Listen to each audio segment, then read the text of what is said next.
మీ కంటి లోపల పైభాగంలో ఒక కురుపులాగా ఏర్పడిందా? అయితే దీని గురించి ఈ వీడియోలో తెలుసుకుందాం. Hi, myself doctor Vidyasagar from Shanmukha ENT and I care, Vijayawada.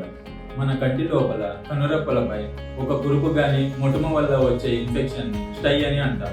Bacterial infections, unhygiene, dryness, రోగ నిరోధక శక్తి మరియు పౌష్టికాహార లోపాల వల్ల వంటివి స్టై రావడానికి గల ముఖ్య కారణాలు.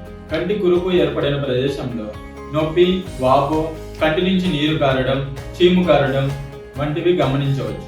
మీ కంటిపైన ఉన్న కురుపును పదే పదే తాకకండి. వ్యక్తిగత శుభ్రతను పాటించండి. ఈ సూచనలు పాటించడం వల్ల స్టై రాకుండా నివారించవచ్చు.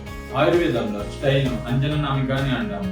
దీనిని ముఖ్యంగా వేదన అనే శస్త్రచికిత్స మరియు క్రియాకల్ప పద్ధతుల ద్వారా చికిత్స చేయవచ్చు. మీరు కూడా స్టైతో బాధపడుతున్నారా? ఆయుర్వేదిక్ చికిత్స పొందాలనుకుంటున్నారా? సంప్రదించండి Shanmukha ENT and I care, Vijayawada.